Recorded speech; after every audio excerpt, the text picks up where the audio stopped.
they get caught up in how many followers they have.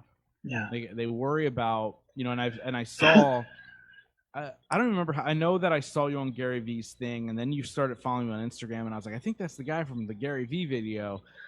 That's weird. And then we just connected from there, right? And so the thing is, we worry about how many people can we reach through social media versus reaching the people that we already have reached and making an impact in their life, right? My podcast does very well now, but for a long time it didn't. Like literally for the first year and a half, I'd have between 35 to 100 downloads an episode. But I showed up every single week and I delivered massive value every single week.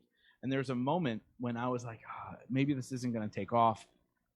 I should just shut it down. I was having all these thoughts, like a lot of people do, when they're like, oh, I've been so consistent on my social media for a month and nobody's showing up. Maybe I should just stop.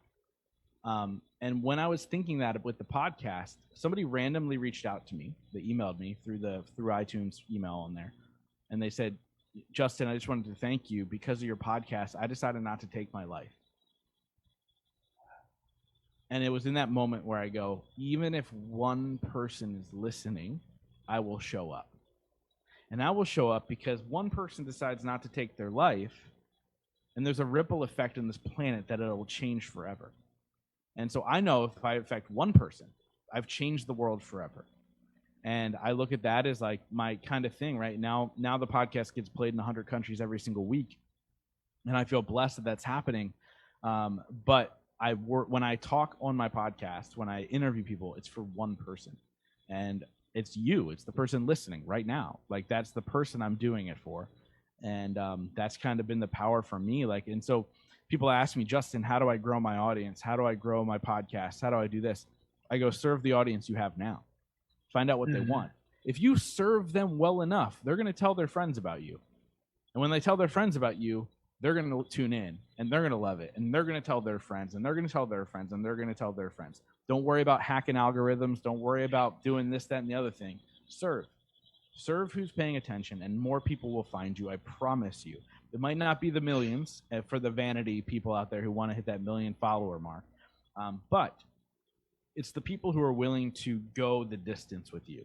It's the people that are willing to hire you. It's the people that are willing to work with you. It's the people that want more from you versus just, there's people in the space who have millions of followers, and 1,000 of the people will buy something for them or go to their event or buy their book or whatever.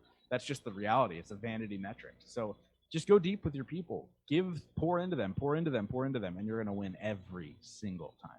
Promise. Yeah, definitely.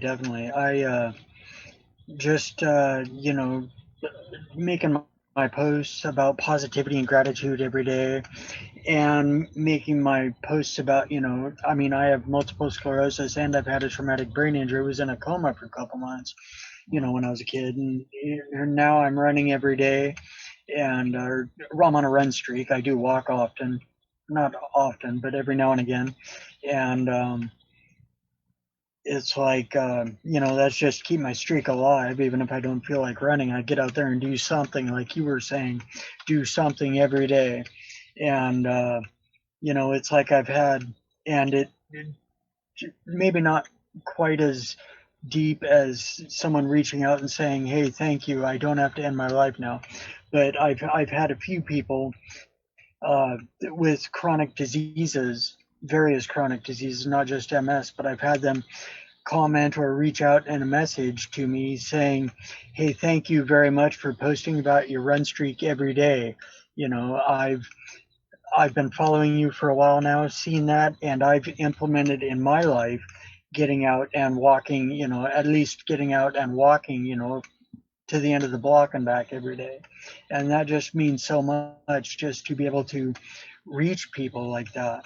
And it, like you're saying, it's not about the numbers, it's about the depth.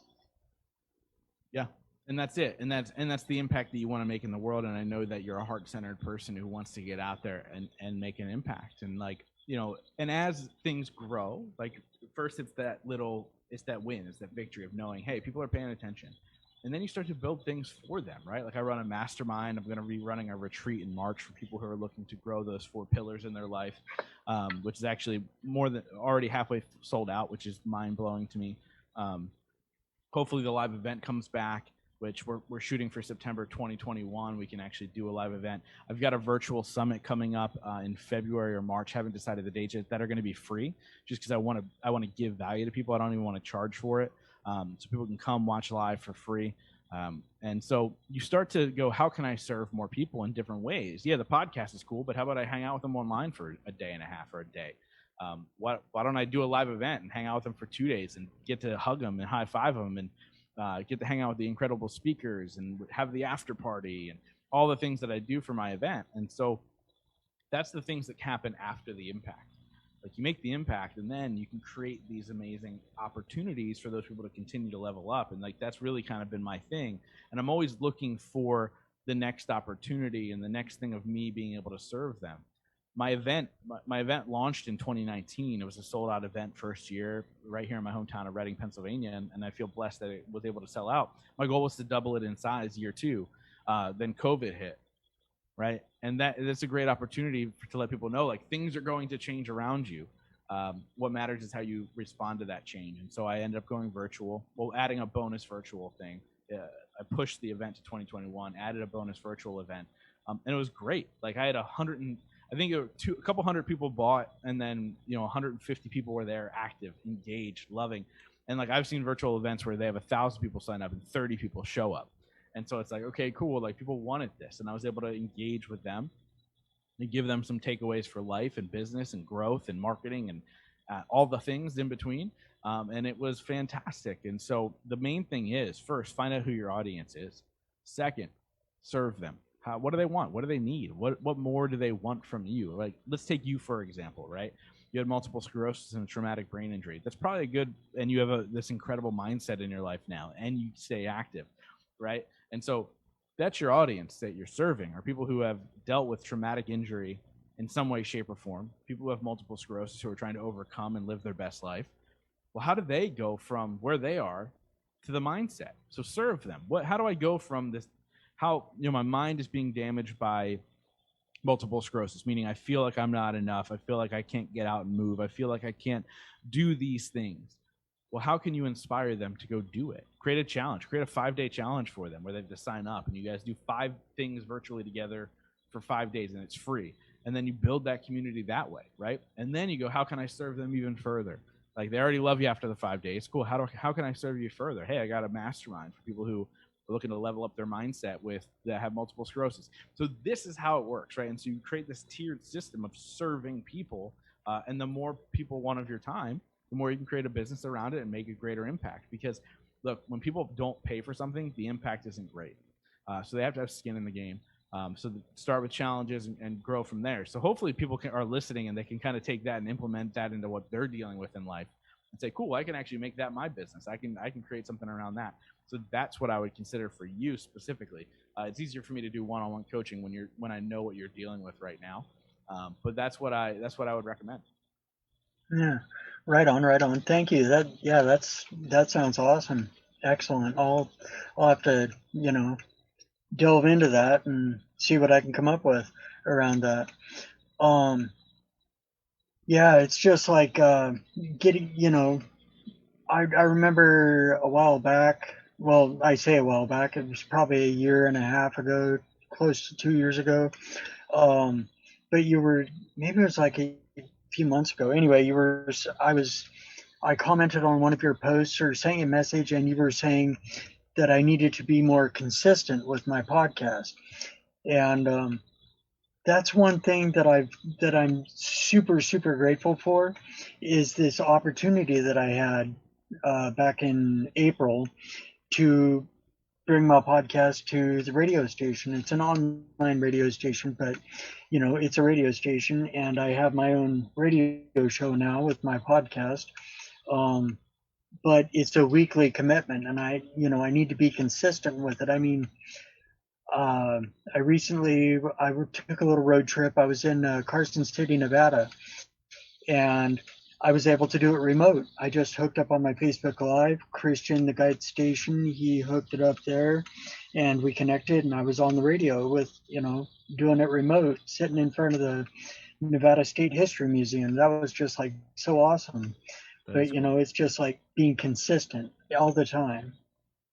That's it. And you know, it's funny. I say be consistent in podcasting. That's actually my number one tip to growing your audience. And the reason I say that is because I feel honored that anybody even listens to my show, let alone every single week, let alone the thousands and thousands and thousands of people that do, right? Like I'm over 2 million downloads across the board now, and it's just crazy. And so I feel honored that they want to show up. And I then become a part of their routine, right? I might be the podcast they listen to every Tuesday while they're working out of the gym or during their commute to work that day or whatever. And if I don't show up for them during that time, they're going to find something else to listen to. And my joke that I always say is, and the thing they listen to other than me is probably way better than me anyway. So they're going to go find another show to listen to, and they're not going to come back.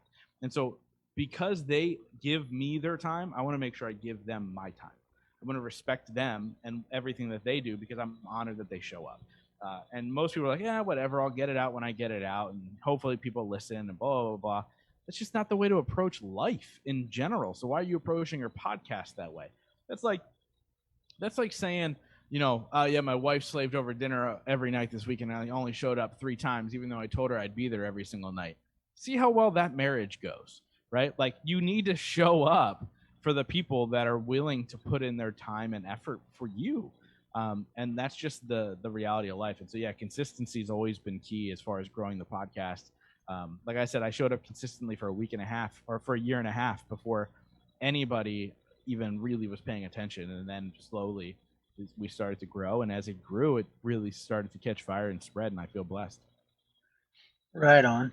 Yeah, it's like I'm guilty as so far as not connecting with your podcast every week, but I do when I can. Well, thank you. You know, No, I look, do. I understand. It's a lot of time, and I know that very few people. I mean, if there are, I know that there are people out there that do listen every week religiously. Yeah, I know people that find me now 350 episodes in, and they go back and binge listen to the whole thing, which I feel blessed for that too. But the thing is this, I understand it's a time commitment. I just like